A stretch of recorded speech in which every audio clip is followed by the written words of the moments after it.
የአምላካችን የእግዚአብሔር ስም የተባረከ ይሁን። ማካፈላችሁ እግዚአብሔር ቃል ክፍል የሚገኘው በዕብራውያን መጽሐፍ ምዕራፍ 8 ከቁጥር 1 ጀምሮ ያለው ነው። እንደዚህ ይላል እግዚአብሔር ቃል። ከተናገርነው ዋና ነገሩ ይህ ነው። በሰማያት በግርማው ዙፋን ቀኝ የተቀመጠ እንደዚህ ያለ ሊቀ ካህን አለን።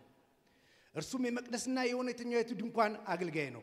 እርሷም በሰው ሳይሆን በጌታ የተተከለች ናት። ሊቀ ካህናት ሁሉ መስዋዕትን ሊያቀርብ ይሾማልና ስለዚህ ደግሞ የሚያቀርበው አንዳች ሊኖረው ግድ ነው። እንግዲህ በምድር ቢሆን እንደ ሕግ መማድ የሚያቀርብ ስላሉ ካህን እንኳን ባልሆነ ይላል እግዚአብሔር ቃል። ከዚህ በፊት በጥቼ ከዕብራውያን መጽሐፍ አንድ ክፍል እንዳካፈልኳቸው አስተውሳለሁ። ይሄኛውን ሳይሆን ሌላ እና ያኔ በጣም በሰፊው የዕብራውያን መጽሐፍ ባክግራውንድ የተናገርኩ ይመስለኛል። ግን ለዛሬ በሚረዳይ መልኩ አንዳንድ ነጥቦችን ላንሳ። ሁላችሁም እንደምታውቁት የዕብራውያን መጽሐፍ ምናልባትም በእኔ ትንሽ መለስተኛ ጥናት ከሮሜ መጽሐፍ ቀጥሎ በጣም ጥልቅ ሐሳብ የያዘ የአዲስ ኪዳን መጽሐፍ የዕብራውያን መጽሐፍ እና የዕብራውያን መጽሐፍ ከሚነሳበት ውዝግብ ወይም ደግሞ ሁሉ ጊዜ ከሚጠናው ጥናት አንዱ የዕብራውያን መጽሐፍ ማን ጻፈው የሚል ክርክር አለ። እስካሁን ያልተፈታ ምናልባትም እስከ 13ኛው እስከ 14ኛው ክፍለ ዘመን አንዳንዴም እስከ 16ኛው ክፍለ ዘመን ድረስ የቤተክርስቲያን አባቶች ጠቅላላ ያምኑ የነበረው ሐዋርያው ጳውሎስ ጽፎታል ብለው ነው የሚያስቡት ማለት ነው። ግን ከዛ ወዲህ ደግሞ የተነሱ ትልልቅ ስኮላሮች በደም ውሃ የሚያነሳ ምክንያት እያመጡ የዕብራውያን ጸሐፊ ምናልባት ጳውሎስ ላይሆን ይችላል ብለው በጣም በርካታ ሰዎችን ይጠቅሳሉ። በርናባስ ይጠቀሳል። እነ አቂላና ጵርስቅላ የሚባሉ ባልና ሚስት ይጠቀሳሉ። የጌታችንና የመድኃኒታችን ኢየሱስ ክርስቶስ እናት ማርያም ሳትቀር ይህን መጽሐፍ ጽፈዋለች ተብሎ ይጠቀሳል። አሜን አሜን። እነ በርናባስ ይጠቀሳሉ። ብቻ ይሄን መጽሐፍ የጻፈ ሰው በጣም የአይሁዳዊ ባክግራውንድ ያለው አይሁድ እንደሚሆን ተስፋ ይደረጋል። እኔ እንኳን ባየኋት ትንሽ በዳሰስኳት 13 የሚሆኑ ሰዎች የዕብራውያን መጽሐፍ ጽፈውታል ተብሎ ይጠረጠራል። እነዚህ ሰዎች 13ቱንም በጣም ነው ማከብራቸው። ለምን ካላችሁ የዕብራውያንን መጽሐፍ በመጽሐፍ መጠርጠር ራሱ ክብር ነው። ገባር ነው። ይሄን ጽፎታል ተብሎ መታሰብ ራሱ ሰውየው አንዳች ትልቅ የእግዚአብሔር መረዳት ያለው ሰው እንደሆነ ያስታውቃል ማለት ነው። እና በጣም በርካቶች እስካሁን የማይስማሙበት ማን እንደሆነ ጻፈው ጳውሎስ አይደለም ተብሎ ከሚታሰብበት ነገር አንዱ ዛሬ ማነሳላችሁ ሐሳብ በሌሎች የጳውሎስ መልእክቶች የማይነሱ በዕብራውያን መጽሐፍ ብቻ የተነሳ አንድ በጣም ትልቅ ጉዳይ አለ። ምንድነው ካላችሁ የኢየሱስ ክርስቶስ የሊቀ ክህነቱ ጉዳይ። ይሄን ትምህርት ያዘጋጀሁት በምንድነው ካላችሁ እኔ አሁን ማመልክበት ቤተክርስቲያን ውስጥ ለአንድ ዓመት ያህል በባለፈው ዓመት ትምህርት የተሰጠው ወይም ደግሞ በተለያየ ፈረቃ የተፈራረቅን ያገለገልነው እግዚአብሔርን ስለማመስገን እና በተለያዩ ምክንያቶች እግዚአብሔር መመስገን አለበት እየተባለ ለ52 ሳምንታት ስለ እግዚአብሔርን ስለማመስገን ትምህርት ይሰጥ ነበር። እና አንዳንዶቻችን ተደስተን እግዚአብሔር እንዲህ ስላደረገ ምስጋና ይገባዋል እንላለን። ስለ ማንነቱ ምስጋና ይገባዋል፣ ስለ ቅድስናው ምስጋና ይገባዋል፣ ስለ አምላክነቱ ምስጋና ይገባዋል፣ ስለ ማዳኑ እያልን እኔም ደርሶኝ አገልግያለሁ። ከእንደገና የዓመቱ መጨረሻ አካባቢ ደግሞ ከእንደገና እንዳገለግል ድል ተሰጠኝ እና ሳይ በጣም ብዙዎቹ ርዕሶች ተነስተዋል እና ባለን ነገር ስለማመስገን ምናምን ተሰጠኝ። ከዛ የዕብራውያን መጽሐፍ ሳነብ ለካ የምናመሰግንበት እግዚአብሔርን የምናከብርበት አንድ ገና ያልተሰበከ ትልቅ ጉዳይ አለ ብያሰቡ። ምን ካላችሁ ወይ ምን አለ ካላችሁ በሰማያት ይላል። እሺ በግርማው ቀኝ የተቀመጠ እንደዚህ ያለ ሊቀ ካህን አለ። ባይዘ ቢገባችሁ በጣም ጨዋችሁ ነበር። አሜን ምትል እስቲ በሰማያት በሉ። በግርማው ቀኝ የተቀመጠ እንደዚህ ያለ ሊቀ ካህን አለኝ በሉ። እስቲ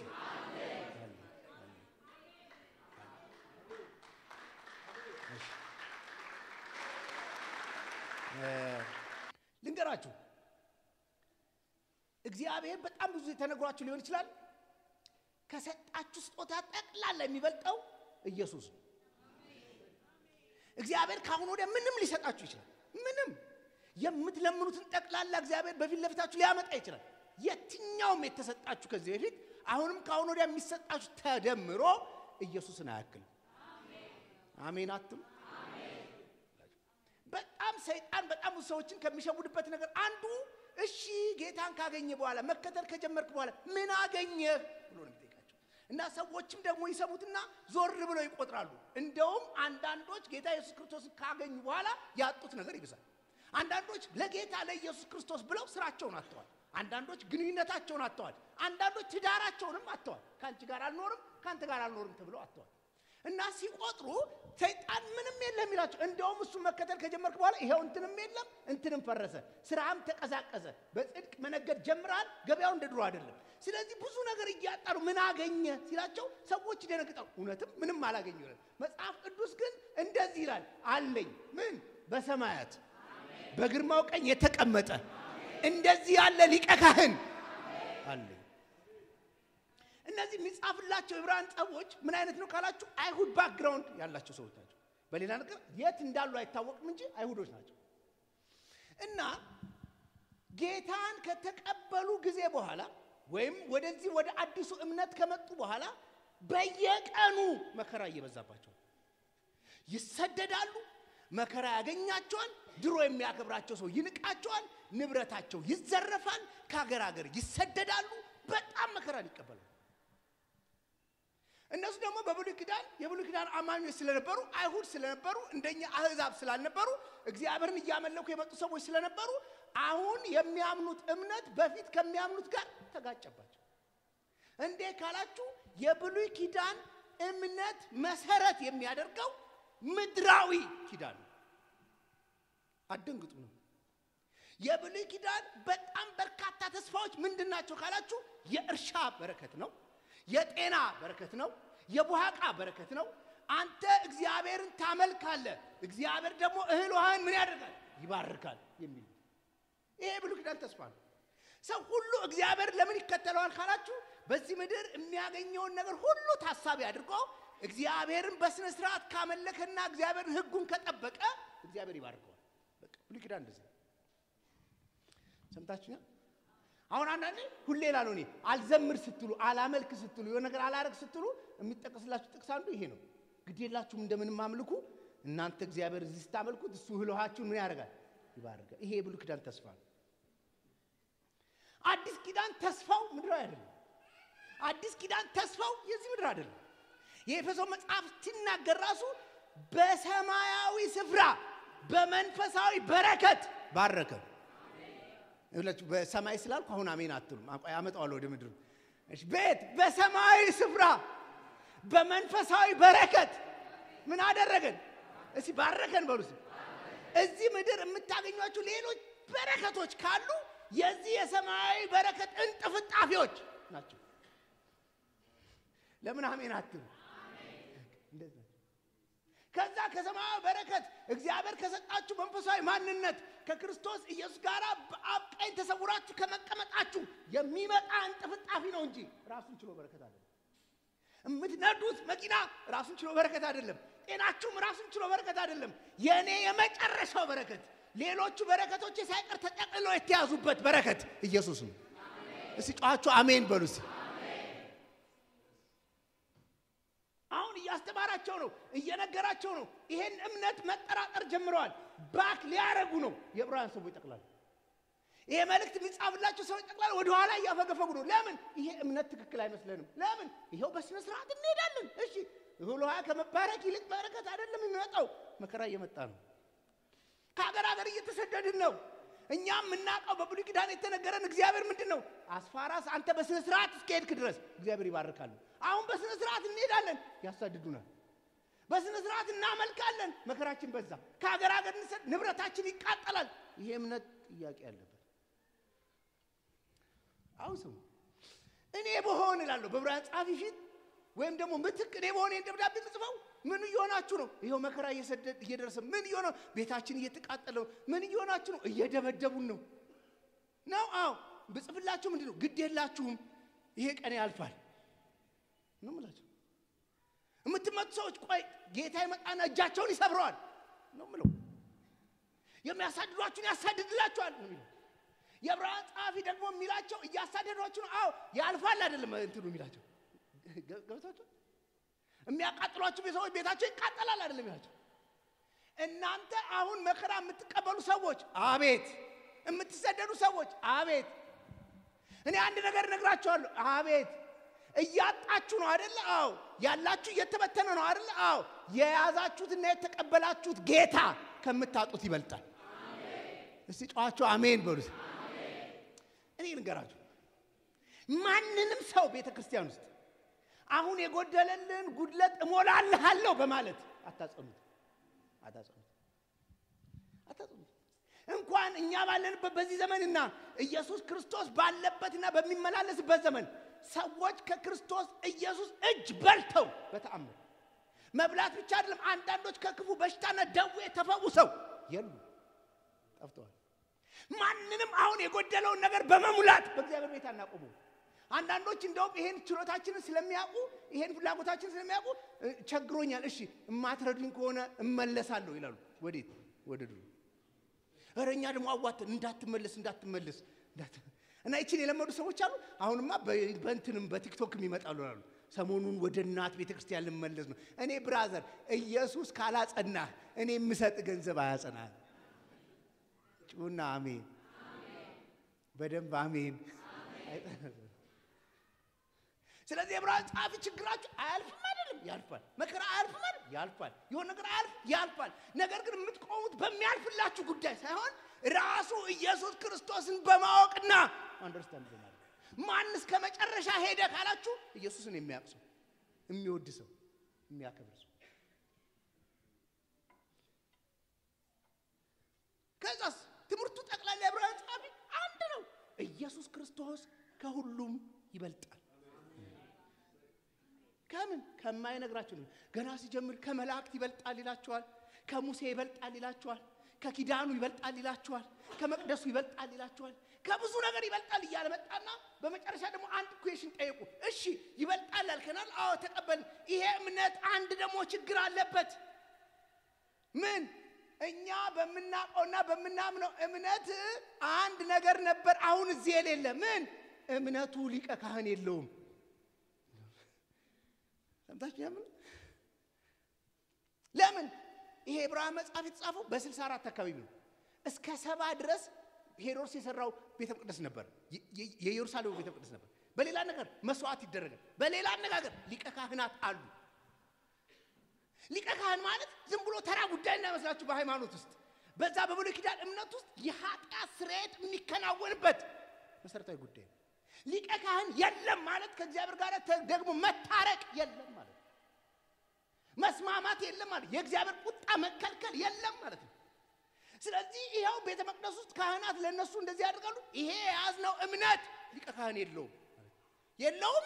አዎ ማን ያላችሁ እንዴ? ታዲያ ለምን እናነግረንም? አለን። እስቲ ጮኻችሁ አሜን በሉ እንዴ። የት አለ? በሰማያት።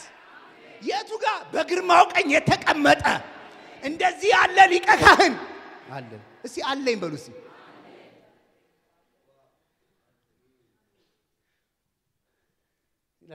እኔ በዚህ ካልተጽናናችሁ እመኑኝ ምንም ብትይዙ አትጽናኑ። አሜን አትም ምንም ሊቀ ካህን አለን። የት? በሰማያት። የቱ ጋር? በግርማው ቀኝ ተቀምጦ። አሁን ዕብራውያን ከመጀመሪያ ጀምሮ ስታጠሩ ይሄ ራሱ ለነሱ ኮንፊውዥን ይፈጥራል። እንዴ ትቀልዳለህ እንዴ? ዕብራውያን መጽሐፍ ገና ሲጀምር እኮ ምዕራፍ 1 ላይ እርሱ የባህሪው ምሳሌ የክብሩ ነጸብራቅ ነው ብለናል። ምን ማለት ነው? ይሄ ኢየሱስ የምትለው ሰው ወይም ደግሞ ሰው አይደለም አምላክ ነው ብለናል። እንዴት አምላክ ሊቀ ካህን ይሆናል? አይደለም አምላክ ብቻ አይደለም፣ እሺ ሰው ሆኗል። ባይ ዘ ዌይ ኢየሱስ ክርስቶስ ሰው መሆን ያስፈለገው ለምንድን ነው ብላችሁ በመጀመሪያ ደረጃ ብትጠሩ ሊቀ ካህን ለመሆን ነው። ሰው መሆን ግድ ነው። ለምን?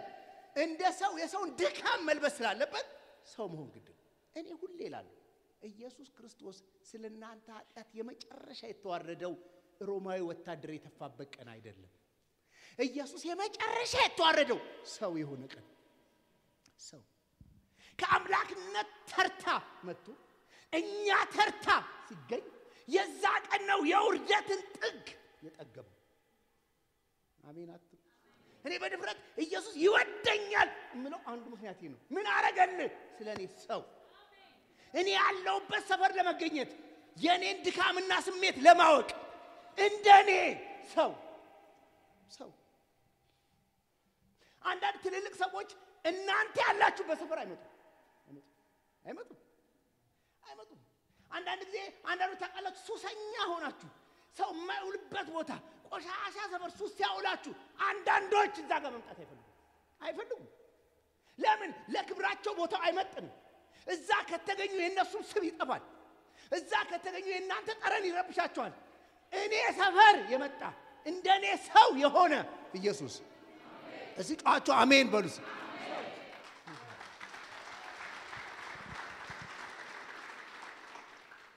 እስቲ ኢየሱስ ይወደኛል በሉስ። ይወደኝ ሰው እኔ ያለሁበት ቆሻሻ ድረስ እኔ ያለሁበት እዚህ ምድር ድረስ ሊያውም ደግሞ እኔን መስሎ ሰው ሆኖ ባይዘው ማንንም ኢየሱስ ክርስቶስን ለመምታት ለመሳደብ ለመጥፋት ለመርገጥ እድል ያገኘው ሰው ሆኖ አግኝቶት ነው። ባይሆን ኖሮ እርሱ ማንንም ሊቀርበው በማይችለው ታላቅ ብርሃናት ውስጥ የሚኖር እሳት የሆነ አምላክ ሰው ተራ ሰዎች አግኝተው ያንገላቱት አምላክ ሆኖ ሰው ስለሆነ ነው። ሰው ሆኖ አግኝቶት እንጂማ ማን ይቀርበዋል?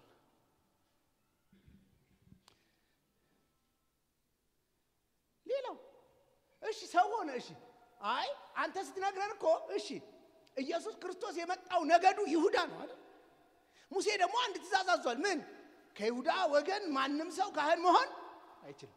ካህን መሆን የሚችለው ከየት ወገን ነው?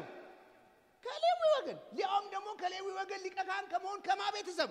ከአሮን ቤተሰብ። ኢየሱስ ደግሞ ከየት መጣ ነው ያልከን? ከይሁዳ ወገን። ሰው ከይሁዳ ወገን መጥቶ እንዴት ሊቀ ካህን ሊሆን ይችላል? እየዋሸን አይ ይችላል። እንዴት? ከዚህ በፊት ሊቀ ካህን የሆነ አንድ ሰው አለ። ምን ያልሆነ? ይሁዳ ያልሆነ ማን ነው? መልከጼዴቅ። አሜን አትም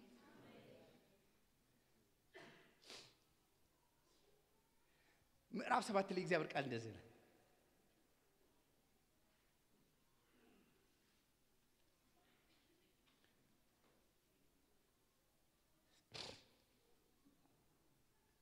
እንደ አሮንም አሜን ምዕራፍ 5 ቁጥር 4 ላይ በእግዚአብሔር ከተጠራ በቀር ማንም ክብሩን ሊወስድ የለም። እንደ አሮን ከተጠራ በቀር ክብሩን ሊወስድ የለም። እንዲሁ ክርስቶስ ደግሞ ሊቀ ካህናት ሊሆን ራሱን አላከበረም። ነገር ግን አንተ ልጄ ነህ እኔም ዛሬ ወልጄሃለሁ ያለው እርሱ ነው። እንደዚህም በሌላ ስፍራ ደግሞ እንዲህ ይላል አንተ እንደ መልከጼዴቅ ሹመት ለዘላለም ካህን ነህ። መልከጼዴቅ የሚባለው ሰው ይርገራችሁ። ሁላችሁም እንደምታውቁት የመልከጼዴቅ ስም የተጠቀሰው ሁለት ቦታ ነው። ዘፍጥረት መጽሐፍ ምዕራፍ 14 እና እዚህ ዕብራውያን መጽሐፍ ላይ የተጠቀሰው። እና በጣም ብዙ አይነት ቪው አለ። አንዳንዶች እንደ ጎስት ነው የሚያዩት። በደም መጽሐፍ ቅዱስን ካጠናችሁ ግን ሰው ነው። መልከጼዴቅ በሚኖርበት ዘመን የሳሌም ንጉስ ነው ይላል መጽሐፍ ቅዱስ። ባይዘው እየሰማችሁ ነው? እሺ የሚሰማ ሰው እሺ ማሰሙ እዚህ ምን ታረጋላችሁ? እና የሳሌም ሳሌም ማለት ምናልባትም የሆነት ኢየሩሳሌም ልትሆን ትችላለች። እዛ አካባቢ ከመልከጼዴቅ ጭምር 10 ነገስታት አሉ። እና መልከጼዴቅ ለብቻ ይሆንና 5ቱ ነገስታት ለአራቱ ለሌሎች ነገስታት ይገብራሉ። እነዚህ 4ቱ ነገስታት ኃይለኞች ናቸው። እነዚህን 5ቱን ነገስታት ምን ያደርጓቸዋል? ያስገብሯቸዋል። ለ12 ዓመት እነዚህ 5ቱ ነገስታት ለአራቱ ገበሩና 13ኛው ዓመት ላይ መጽሐፍ ቅዱስ ሲናገር አመጹና እነዚህ 4ቱ ነገስታት ላይ መተው ጦርነት ከፈቱ። አሸነፏቸው። ማሸነፍ ብቻ ሳይሆን ያላቸው ንብረት ጠቅላላ ወሰዱባቸው። ይሄ ሲሆን አንዱ ከ4ቱ ነገስታት መካከል የነበረው የሰዶም ንጉስ ነው። የሰዶም ንጉስ ደግሞ አንድ አብሮት የሚኖር የአብርሃም ዘመድ አለ። ማንንም ይባል ሎጥ የሚባል ሰው ከአብርሃም ጋር ተለያይቶ በሰዶም ነበር የሚኖረው። ስለዚህ ይሄ ሎጥ የሚባለው ሰው ይኖር የነበረው በሰዶም ስለሆነ እነዚህ 5ቱ መተው ሲዘርፉ የሱም ከብት የሱም ሚስቶች የሱም ንብረት ተዘርፉ። ልክ መዘረፉ መጽሐፍ ቅዱስ ሲናገር አብርሃም ሰማ። አብርሃም ሲሰማ እቤቱ ያሉ ወደ 318 የሚሆኑ ውልድ ባሪያዎች ነበሩትና እነሱን ይዞ ጦርነት ተነስቶ ሰዶምን የዘረፈውን ንጉስ አሳዶ ከሱ በዝብዞ ምርኮ አስመልሶ አብርሃም መጣ። አብርሃም ባይዘጉ ሰዎች ምስኪን ሰው ይመስላቸዋል። አደገኛ ሰው ነው፣ ጦረኛ ሰው ነው። እና ተዋግቶ ከነገስታት ጋር ተዋግቶ አሸንፎ ምርኮን ይዞ የተማረከበትን የዘመዱን ንብረቶች ጠቅላላ ይዞ ሲመጣ መጽሐፍ ቅዱስ ሲናገር መልከጼዴቅ የሚባል አንድ የሳሌም ንጉስ አገኘ። እንጀራንና ወይንን ይዞ ጠበቀው። ከዛስ አብርሃምን መጽሐፍ ቅዱስ ሲናገር ባረከው። መልከጼዴቅ ማን ነው ካላችሁ ሊመጣ ያለው የክርስቶስ የክህነት አይነት ምሳሌ ነው። ስለዚህ የሚባርክ ከሚባረክ ይበልጣልና መልከጼዴቅ የሚባለው ሰው ከአባታችሁ ከአብርሃም ይበልጣል አለ። አሜን አትም። አሁን ስሙ፣ ያኔ እኮ ሌዊ የሚባል ነገድም አልነበረም። ገና ይስሐቅ አልተወለደም፣ ገና ያዕቆብ አልተወለደም፣ ገና ያዕቆብ 12 ልጆች አልተወለዱም። ያዕቆብ ልጆች ሳይወለዱ ሌዊ ራሱ በአብርሃም ወገብ ውስጥ ሆኖ ለመልከጼዴቅ አስራት ከፍሎ ይህ ሰው ምን ያህል ታላቅ እንደሆነ አስቡ። እንዴት ካህን ሆነ? ከሌዊ ነገድ ሳይሆን ካህን ሆነ። አንዱ ኢየሱስ ላይ ደግሞ የሚነሳው እነዚህ ብራንሶች የሚጠይቁት ጥያቄ፣ እሺ አንድ ሰው ካህንም ንጉስም ሊሆን አይችልም? በዘመናት መካከል ካህንም ንጉስም ማን ሆኖ ያውቃል? እነሱ ወደ 1000 የሚሆኑ ሊቀ ካህናትን ያውቃሉ። ማን ሆኖ ያውቃል ሲባል አሁንም ያውቃል። መልከጼዴቅ ምን ንጉስም ካህንም። አሜን አትሉ? ኢየሱስ እንደ መልከጼዴቅ አይነት ካህን ነው። እስቲ ጫዋቸው አሜን በሉ። ምን አይነት ንጉስ ካህን! አረ ጫዋቸው አሜን በሉ። እንደሱ ብቻ አይደለም፣ ሰው የሆነ ካህን። እስቲ በደንብ አሜን በሉ። እንደዚህ ያለ ሊቀ ካህን አለ። ሌላው ምን ይለየዋል? ለመፍጠን ዛሬ ከሌሎች ካህናት ምን ይለየዋል ይላችሁ። እኔ ምናልባት ሰሞኑን ክርክር ምናምን ሰምታችሁ ሊሆን ይችላል። የክርስትና እምነታችሁ ዋስትና ያለው እናንተ እጅ ላይ አይደለም። አሜን። አሁን አናርገን ሀገሬ ይገባለሁ ምናምን ብለን እንዘምራለን። በጣም ጠንካራ ሰዎች ስለሆናችሁ አይደለም ሀገራችሁ ምገቡት። አሜን አትም። በጣም ግን ሲሪየስሊ በጣም ምናምን አይደለም። ሀገሬ እንደምገባ እርግጠኛ የሆንኩት እዛ ሊቀ ካህን አለኝ። እስቲ ጫዋቹ አሜን በሉ። እስቲ እኔ በሌለውበት የሚከራከር ስለኔ ሆኖ የሚታይ አለ። የመጀመሪያው ምን ከሌሎቹ ይለየዋል ሲባል አይሞትም። ሌሎቹስ ይሞታሉ። ከዚህ በፊት የነበሩ ሊቀ ካህናት ጠቅላላ ከአሮን ነው የተጀመሩ። ከአሮን ቀጥሎ ያለ ካህን ጠቅላላ ሞተ። ዕብራውያን መጽሐፍ ምዕራፍ 7 ቁጥር 23 እነርሱ እንዳይሞቱ ሞት ስለከለከላቸው ካህናት የሆኑ ብዙዎች ናቸው። በአይሁድ መጽሐፍ ውስጥ ወደ 1050 የሚሆኑ ካህናት ተጠቅሰዋል። በጣም በተለየ ጊዜ ሊቀ ካህን የሆኑ ማለት ነው። ለምን 1000 ምናምን ሆኑ ካላችሁ አንዱን ሞት ሲከለክለው አንዱ እየተካው፣ አንዱ ሲሞት አንዱ እየመጣ ኢየሱስ ክርስቶስ ከመጣ በኋላ አንድም ካህን በርሱ ላይ አልተደረበም። ለምን አይሞትም? ለምን አሜን አትሉ? እቺን ኮንሰፕት ልንገራችሁ። በከተሞቻቸው በብሉይ ኪዳን ሲኖሩ የመማፀኛ ከተማ የሚባል ሰምታችኋል። የመማፀኛ ከተማ ብዙ ጊዜ ሊቀ ካህኑ የሚኖርበት ከተማ ነው። እና መጽሐፍ ቅዱስ ሲናገር አንድ ትእዛዝ ተሰጥቷል። ለምሳሌ ድንገት ሳያቅ የሰው ህይወት እጁ ላይ የጠፋ ሰው ቢኖር፣ ሰው የገደለ ማደለብሬት ሲያው ድንገት ሳያቅ እጁ ላይ የሰው ህይወት የጠፋበት ሰው ቢኖር እንደው የገደለው ሰው ቤተሰቦችና ሌሎች ሰዎች ካልያዙት እየሮጠ በሮ መጥቶ የመማፀኛ ከተማ ውስጥ ቢገባ ማንንም ከዛ አውጥቶ ሊገለው አይችልም። የመማፀኛ ከተማውን ሰኪዩር ያደረገው አጥሮ አይደለም። የመማፀኛ ከተማውን ሰኪዩር ያደረገው ሰዎቹ አይደለም፣ በዛ ሊቀ ካህኑ ስላለ። ከዛ የዚህ አምልጦ የገባ ሰው ጸሎት ጠቅላላ በየቀኑ ምንድነው ካላችሁ የሊቀ ካህኑን እድሜ አርዝምልኝ ነው።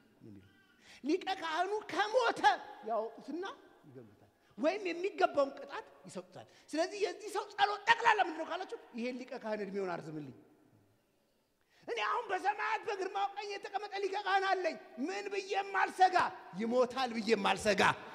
ማንም ከእጁ አውጥቶ ይገለኛል ብዬ ማልሰጋ አረ ጮኻችሁ አሜን በሉ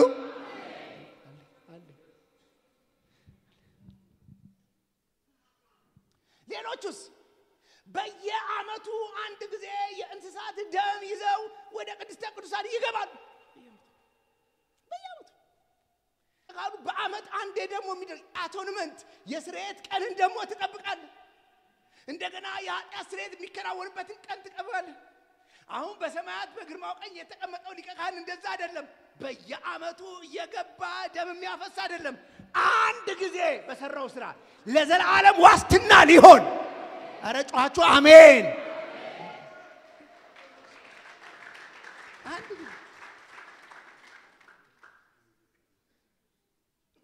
ከእንደገናስ ሌሎቹ ጠቅላላ ወደዛ ሲገቡ ለህዝቡ ብቻ አይደለም ለራሳቸው የሚሆን መስዋዕትን ማዘጋጅተው ሊቀ ካህኑ ለህዝቡ የኃጢአት ስርየት ከማድረጉ በፊት ስለራሱ ኃጢአት መስዋዕትን ያቀርባል ለምን ያውቀዋል ሊቀ ካህኑ ምንም እንኳን ሊቀ ካህን ቢሆንም እንደማንኛውም ሰው ኃጢአት የሚሰራ ነው ደካማ ነው ስለዚህ ምን ያደርጋል ካላችሁ ለራሱም ሄዶ መስዋዕትን ያቀርባል ይሄኛው አዲሱ ሊቀ ካህናችን ግን ስለራሱ ኃጢአት መስዋዕት ማያቀርብ ለምን ንጹህ የሆነ ኃጢአት የሌለበት ኃጢአት ሰርቶ የማያውቅ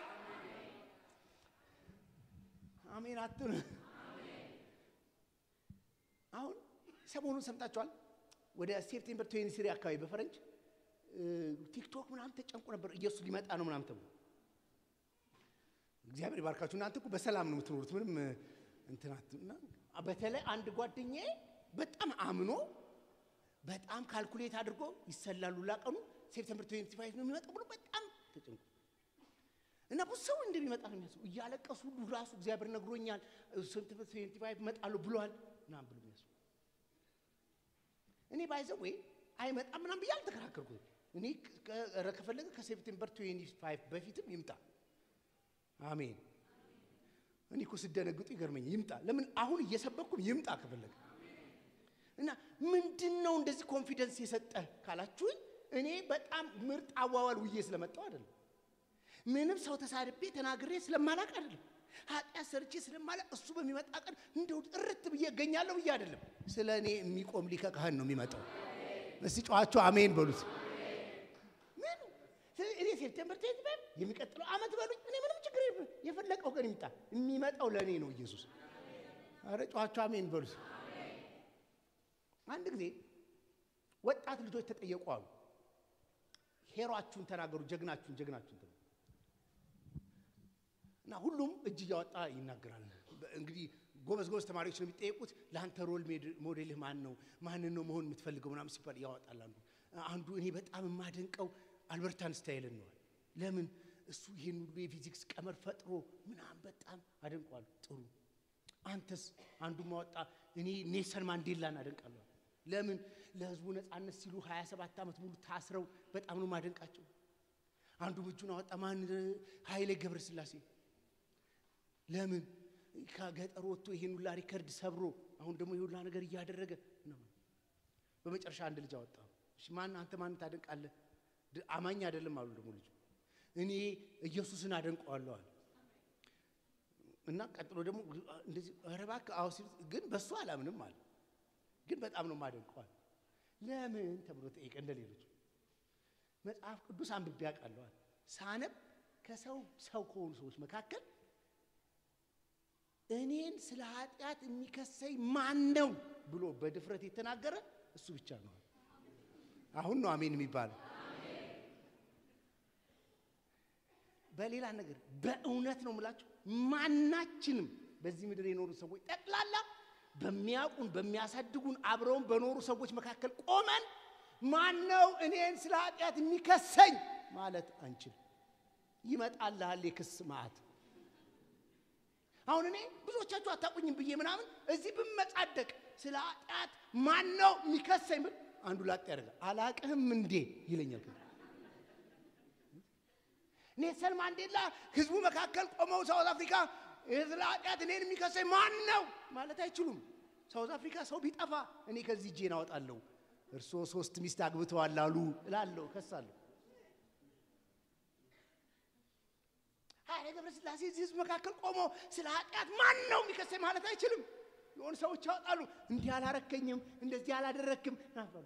የኔ ጌታ ከልጅነቱ ጀምሮ በሚያውቁ ሰዎች መካከል ቆሞ ስለ ኃጢአት ማን ነው የሚከሰኝ ሲል ማንም። ለምን? ንጹህ ሊቀ ካህን፣ ስለ ኃጢአት መስዋዕት የማያስፈልገው ሊቀ ካህን።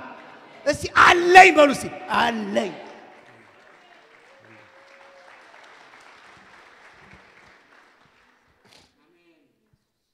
ሌላ ነገር ነው። ቅድስተ ቅዱሳን ይባላል ሊቀ ካህናት መስዋዕት የሚያቀርቡበት ቦታ። በቅድስተ ቅዱሳን ውስጥ በጣም ብዙ ማለት የወርቅ መሶብ አለ፣ እንትን አለ፣ እዚህ ጋር መቅረዙ ተቀምጧል፣ እንደዚህ አይነት ዕቃዎች አሉ። ቅድስተ ቅዱሳን ውስጥ የሌለ ነገር ቢኖር መቀመጫ የለም። ሊቀ ካህኑ ገባ አይደል? አዎ። ራሱ እየፈራ ነው የሚገባው፣ እየተንቀጠቀጠ ነው የሚገባው። መግባት ብቻ አይደለም ካልኩሌት የሚያደርገው የሚወጣባትን ሰዓት። ለምን? እዛ መቆየት አይፈልግም። መቀመጫ የሚባል የለም። ለምን? ስራውን ቁጭ የሚያደርግ አይደለም። አርገ መስዋዕት ፈጽመ ምናምን ወጣ። ለሚቀጥለው ዓመት ከዛ ቀን ጀምሮ ነው ደግሞ የምትዘጋጀው። ይሄ ካህን ግን መጽሐፍ ቅዱስ ሲናገር አንድ ጊዜ በገዛ ደሙ ለዘላለም ገባ ካለ በኋላ ተቀመጠ። ለምን አሜን አትሉ? እኔ አሁን ያለኝ ቅልቀን ቅዥ የሚል አይደለም። ቁጭ አለ ስራውን የጨረሰ በስራው የሚተማመን እንደ ያንደ ሊቀ ካህን አለ። የመጨረሻው ነግሬያችሁ ጨርሳለሁ። ይሄ ልቤን ነካው። ማንኛውም ሊቀ ካህን ወደ ቅድስተ ቅዱሳን የኃጢአት ስርየት ለማድረግ ሲገባ በእንስሳት ደም ነው የሚገባው። በሌላ አነጋገር የራሱ ያን ያህል ኢፈርት አያስፈልገው። እንስሳ ይታረዳል። በጉ ሲታረድ ፔኑ አይሰማውም። ጠቦቱ ሲታረድ፣ ኮርማው ሲታረድ ፔኑ አይሰማውም። ከዛስ አርደው ለሱ ደሙን ብቻ ነው የሚያመጡት። ከዛስ ደሙን ይዞ ይገባል። ከዛስ ለኃጢአት ስርየት እሱን ያቀርባል። ከዛስ ይወጣል። ለራሱም እንደዛ ያቀርባል። መጽሐፍ ቅዱስ ሲናገር ኢየሱስ የገባው በእንስሳት ደም አይደለም፣ በኮርማ ደም አይደለም፣ በበሬ ደም አይደለም፣ በጥጃ ደም አይደለም፣ በገዛ ደሙ። እስቲ ጫዋቹ አሜን በሉ። አሜን። ቆይ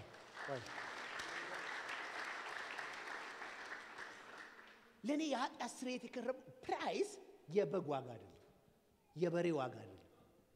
እኔ ከእግዚአብሔር ጋር ለመታረቅ እግዚአብሔር ፔይ ያደረገው ጌታ ኢየሱስ ክርስቶስ የከፈለው የጠቦት ደም አይደለም፣ የልጁን ደም።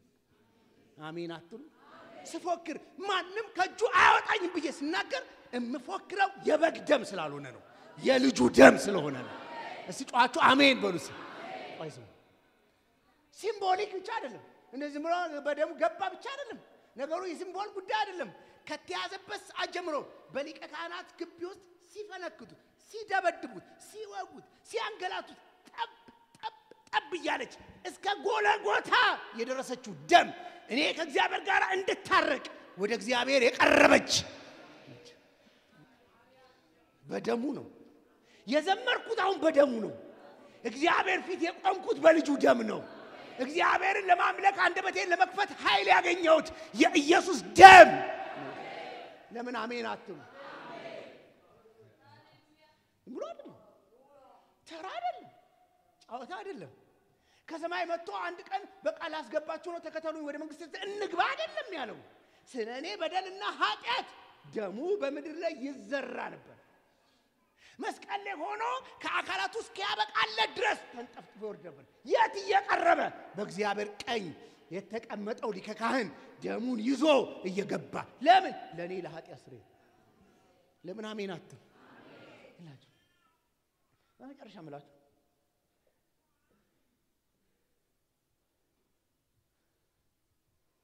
እዚህ የመጣነው ጠቅላላ በዓለም ያጣነውን በአቋራጭ በእግዚአብሔር ለማግኘት አይደለም።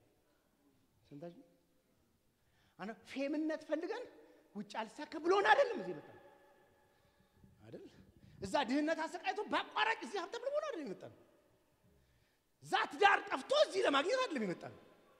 እዚህ የመጣነው በደም በተደረገ ኪዳን የዘላለም ሕይወት ለማግኘት ነው።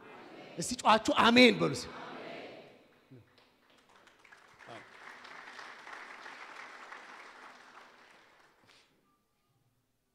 እኔ ልንገራችሁ፣ እግዚአብሔር ቸር ነው። ምንም ነገር ሊያደርግላችሁ ይችላል። እግዚአብሔር ቸር ነው። ቅድም እንዳልኳችሁ የልመናችሁ ሊሰጣችሁ ይችላል። እግዚአብሔር ግን ይሄን ስለሰጠ ያንን ስለከለከለ አምልኮ አይቋረጥበትም። የኔና እግዚአብሔር ቃል ኪዳን አብረን የመኖራችን ሚስጥር ይሄን ትሰጠኛለህ አይደለም የተባባልነው። ገና ስንተዋወቅና ስንገናኝ እኔ አስነዳለሁ፣ ሚስት ሰጣለሁ፣ ልጆች ሰጣለሁ አይደለም ኪዳናችን። የዘላለም ሕይወት ሰጣለሁ በማ በልጁ በክርስቶስ ኢየሱስ ደም። በጣም ገረም ነበር። ጧት ፈርቃ ላይ ብትኖሩ በጣም ደስ ይለኝ ነበር። አሁንም ደግሞ ይሄ እግዚአብሔር ቃል ሲነበብ ሰምቻለሁ። እኔም እዚህ ላይ ጽፌው ነው የመጣሁት። ኢየሱስ ለምን ምስጋና ይገባዋል ካላችሁ የራእይ መጽሐፍ ምዕራፍ 5 እንደሚናገር ታርደሃልና። እስቲ ጮኻችሁ አሜን በሉስ። ያንተ ደም ስትታረድ ለኔ ስርየት ሆኗልና። አያችሁ ማንም ሰው ምስጋና አይገባውም ምንለው ለዚህ ነው።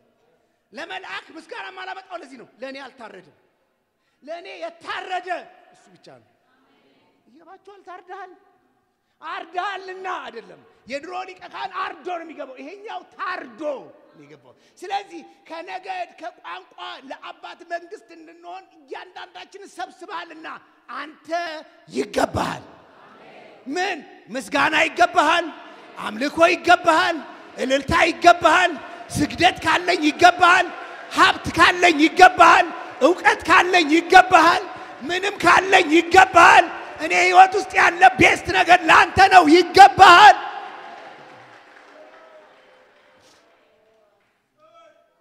የኮራችሁ ለማጨብጨብ አሁን ላውኑ አይደለም፣ ለዚህ ሴሽን አይደለም። አይ እግዚአብሔር ሲመለክ የተጀናተላችሁ አሁን እንደዚህ ያላችሁ ሰዎች አልገባችሁም። አንድ ነገር የሚገባው ነው የሚቀበላችሁ። እስቲ ጫዋቹ አሜን አይደለም? አረ ጫዋቹ አሜን በሉስ። ጭብጨባ እያሰባሰብንለት አይደለም፣ አምልኮ እያሰባሰብንለት አይደለም፣ እንዲነግስ እየረዳ ነው አይደለም። የሚገባው አምላክ ነው። እስቲ ጩሁና ይገባሃል በሉስ። ይገባሃል። አረ በደንብ አሜን በሉስ። እኔ ቆሜ እስቲ ባካችሁ እንደግፈው ልላችሁ አይደለም የቆምኩት። እስቲ እንደው ከፍ ከፍ እናርገውላችሁ አይደለም። ይገባዋል። ጫዋቹ አሜን በሉ። ይገባዋል። ያንተ ክብርና ዝና ወድቆ እሱ ከፍ እንዲል ይገባዋል። አረ ጫዋቹ አሜን። አምልኮ ይገባዋል፣ እልልታ ይገባዋል፣ ጭብጨባ ይገባዋል። ለምን? ታርደሃልና፣ ታርደሃልና፣ ታርደሃልና።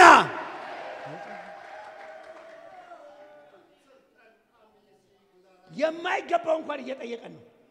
ይኖ ገብታችኋል? ዲዘርቭ የማይገባው በህይወታችን ምንም አድርጎ የማይገባ እንኳን እንዲህ እንድንለት ይፈልጋል። አንድ ቀን ረድቶን የማያውቅ አንድ ቀን ሻያ ጋብዞን እሱ እንኳን ይፈልጋል እንዲህ እንድንል አንልም። የሚገባው አለን። እስቲ ጫዋቹ አሜን በሉስ። ምግብ ያበላን አይደለም፣ እንጀራ የሰጠን ምናምን አይደለም፣ ህይወት የሰጠን ደሙን ያፈሰሰልን ቅርሳ ማንም አይኮርኩላችሁ። ለእግዚአብሔር ምስጋና ለማምጣት ኃይል ምናምን አይበላችሁ፣ ሌላ ፕሮሚስ ያምጣላችሁ እንዲህ ይሆናል ምናምን አይበላችሁ። ይገባዋል። እስቲ ይገባዋል በሉስ። ጩሁና ይገባዋል በሉስ። ይገባዋል በሉስ። ኃይል ይገባዋል፣ ታላቅነት ይገባዋል፣ ምስጋና ይገባዋል፣ ክብር ይገባዋል፣ ስግደት ይገባዋል።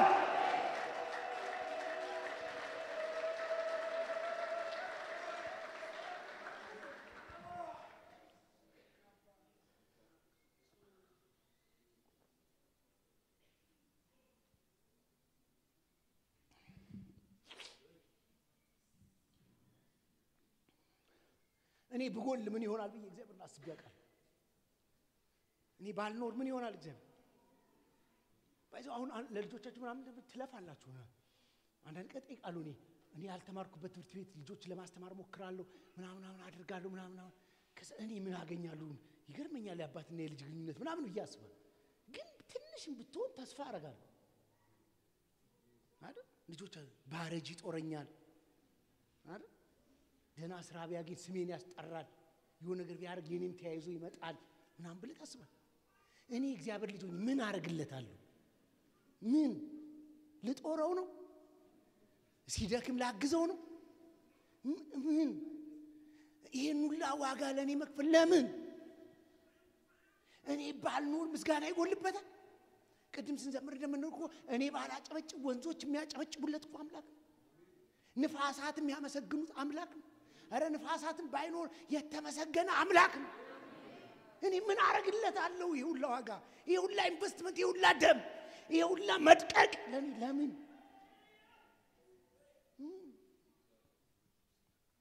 አንዳንዶች እኮ እኛ ከህይወታችን ብንወጣ ምንም አይመስላቸው። እንኳን አንተ ሐምሌና ነሐሴም ሄዷል ይሏል። ምንም አታመጣም ያላንተ።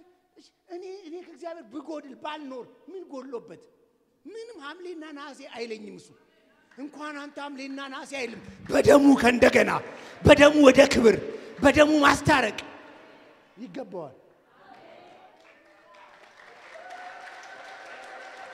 ከቻላችሁ ለ2 ደቂቃ በእግዚአብሔር ፊት እንቆማለን።